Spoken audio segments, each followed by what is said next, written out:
Blessing of the Phoenix go with you. How long have you been pursuing the Black Shields? Since they burned their first village. We tracked down the bastards responsible and fed their corpses to Stillwind. Suffice to say, that got their attention. It's been a game of cat and mouse ever since. Faster!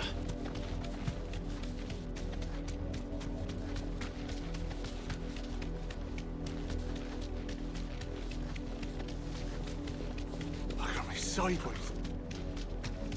Come along now. The bastards are lucky.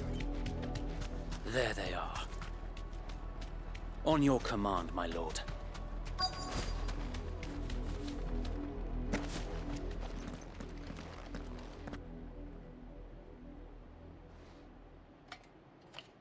What is it now? I told you! We bear a message for the Vicereine. From the Guardians of the Flame. Ha!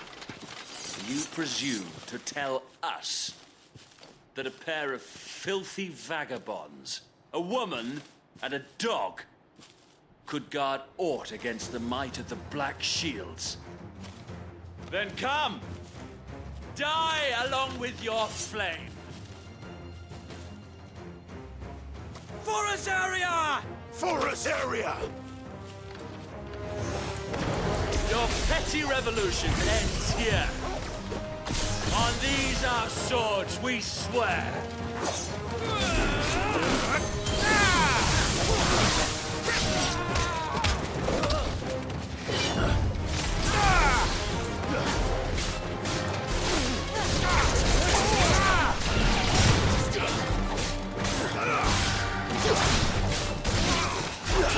It's over!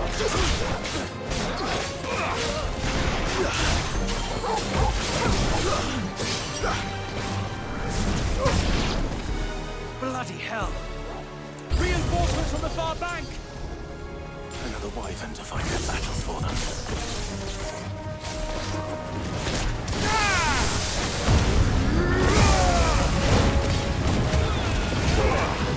To me, boy! More dragons. The Imperials aren't taking any chances. I can't say I'm flattered.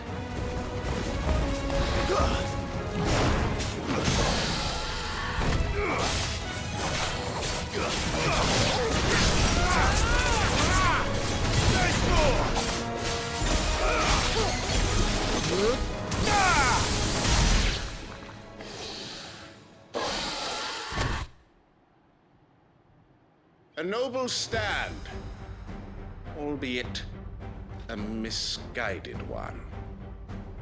In taking it, you have but proven our point, that this land is in dire need of cleansing.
There's no one left to keep them occupied. We need to finish this. You mean finish him?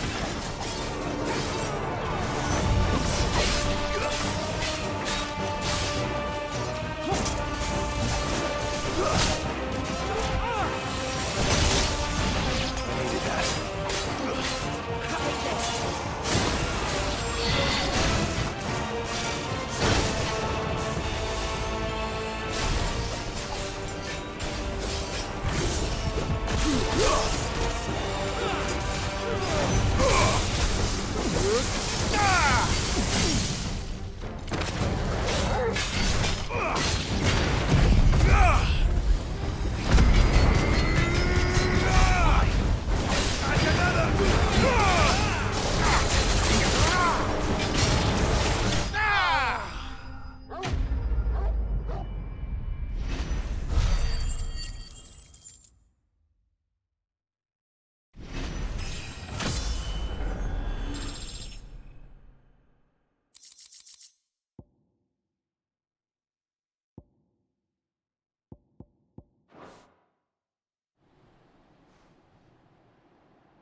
I don't see any more.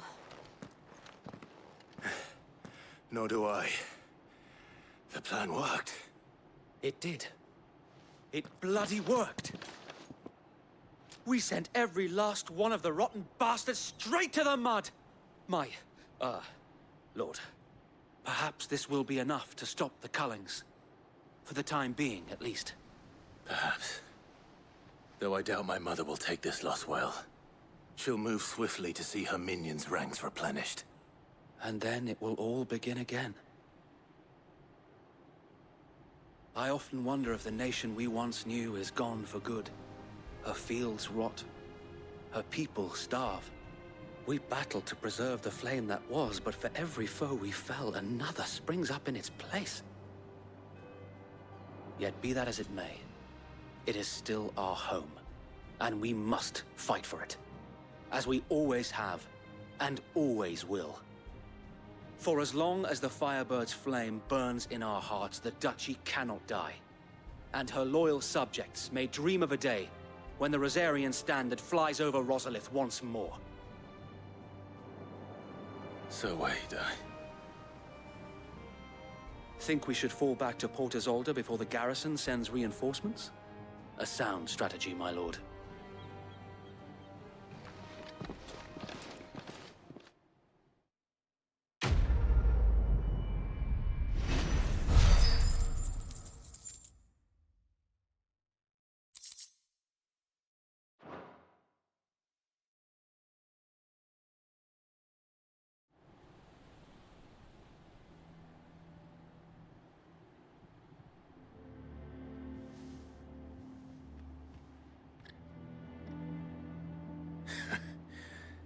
And how long has my uncle been funding you and your comrades' endeavors?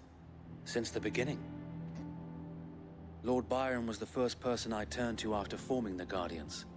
And had I known of this tunnel back then, I wouldn't almost have been hanged by the city guard for trying to sneak over the wall. I suppose a formal request for an audience would have appeared suspicious. And appearances must be maintained. Were the Vice-Regency to catch wind of Lord Byron's involvement in our movement, they'd seize his estate and send him to the gallows, where he would be of no use to anyone. And so, though it sickens him to the soul, he plays the part of the loyal lord, knowing that one wrong move might prove his downfall. It is why he remains ever vigilant. Don't be surprised if he refuses you an audience, especially since you're famously dead. Then I will have to think of a way to prove that I am neither wraith nor wrongdoer. I might have something which could help with the latter. It's the mark of the Guardians. Display it, and those who love Rosaria will know where your loyalties lie.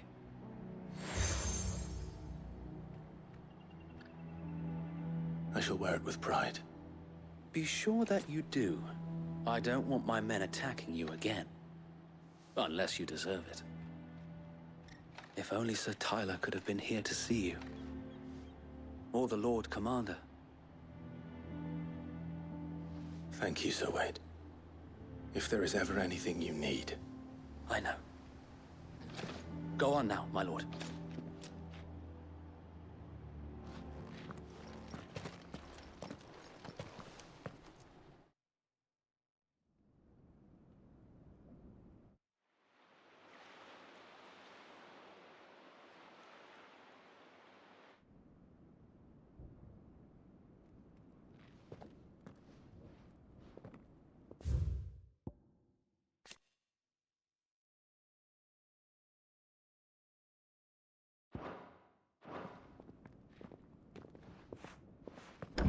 How accommodating. Do you really think they believe we are who we say we are? Not a chance.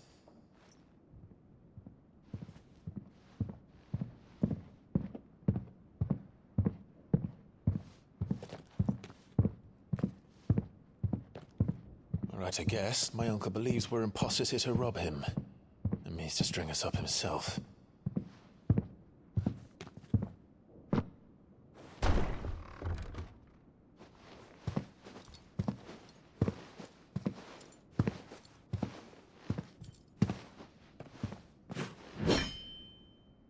Imagine my surprise when I was told my nephew had come to visit.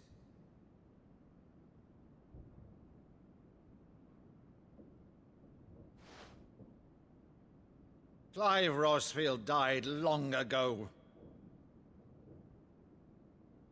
And for uttering his name here, you shall pay with your tongue!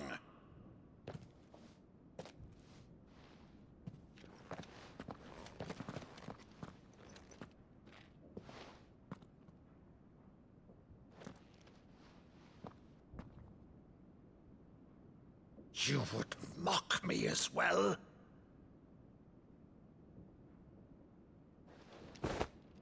It is I, Sir Crandall of Camelot, loyal servant to Her Serene Holiness, Saint Sybil the Unshod.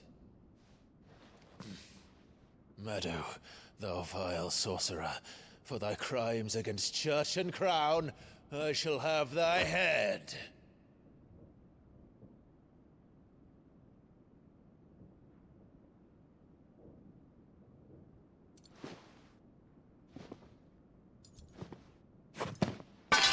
Curse thee, infectious flax wench. Even in death, must thou plague me still? Very well. I shall open the gates of hell, that thou might see thy charge once more.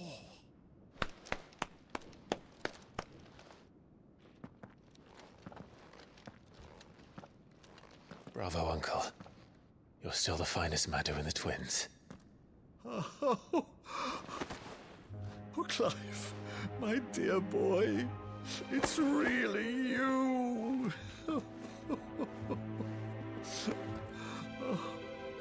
You always were fond of that scene from The Saint in the Sanctuary. Never did let me play Sir Crandall.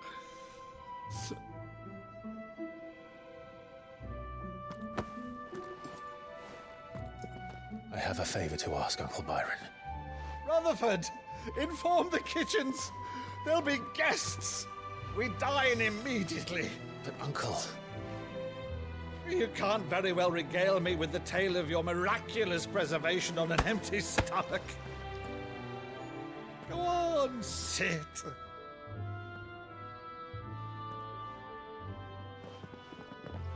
See that you use the good plates, Rutherford.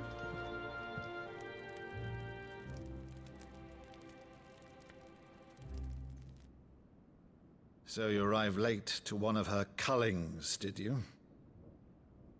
Since becoming Vicereine, Annabella has been a constant thorn in Rosaria's side, but these atrocities are a new low. Something has changed. Quite what, I don't know, but the woman we knew is gone, and a monster sits in her place. A monster. For better or worse, I've been charged with governing this town, and thus must maintain the illusion of obedience. That's all I can do to aid Wade and his merry band of revolutionaries. So he's told us. You have risked much for Rosaria. Our nation will be forever in your debt.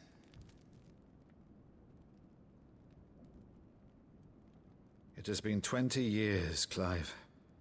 The nation your father and your forefathers fought to defend is no more. Perhaps it would be otherwise had I the courage of my brother.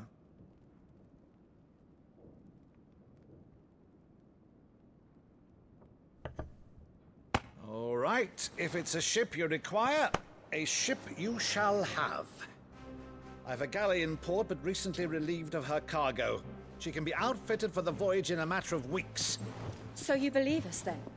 About everything? Believe you? Ha! Only a fool would believe even half of the things you claim. But until tonight, only a fool would have believed my nephew still lived. And besides, I have it on good authority that Clive is telling the truth. Whose authority? By your own, of course. You've always been a terrible liar. Is that true? It's not untrue. Let's say no more about it, eh? It wouldn't do to linger on my nephew's greatest failing.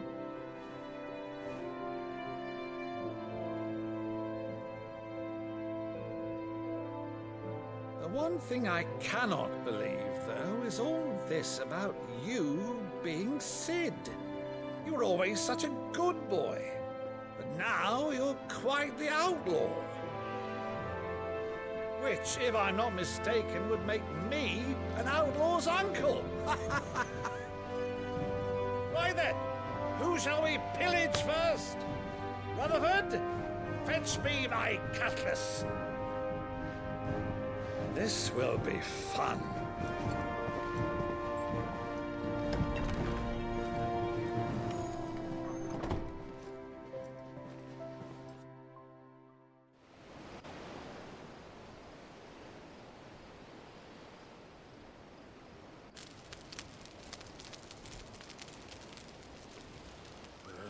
Over there. Go on. She's a fine ship, isn't she? Once outfitted, she'll bear us across the boiling sea to Drustinus in the space of 3 days.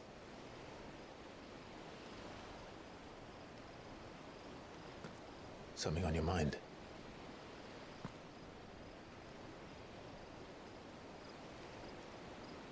Monsters. When I served the Iron Kingdom, I did so because I saw no other choice. Because once they learned that the lash would not move me, they turned it on those who could.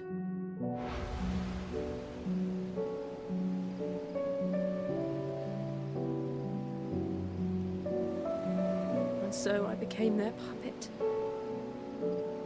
I let them pull my strings, telling myself it was not my hand that swung a sword, but another's. I removed myself from the truth so I wouldn't feel the pain it caused.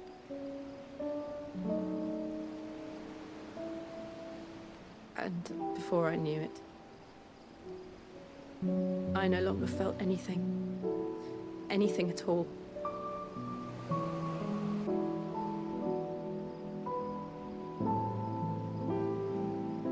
I had become a monster. Jill.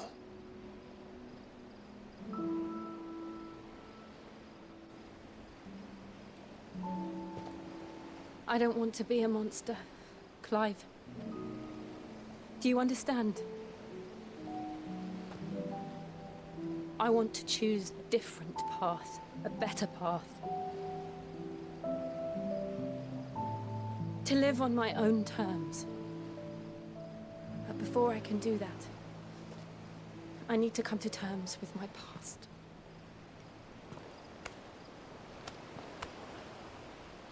And when you do, I'll be standing there with you, just as you stood with me.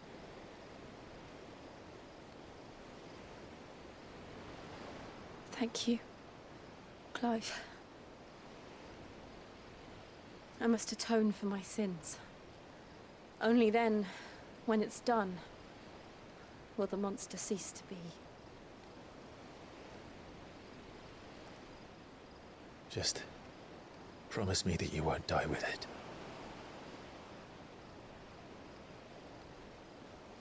Now, let's get some sleep.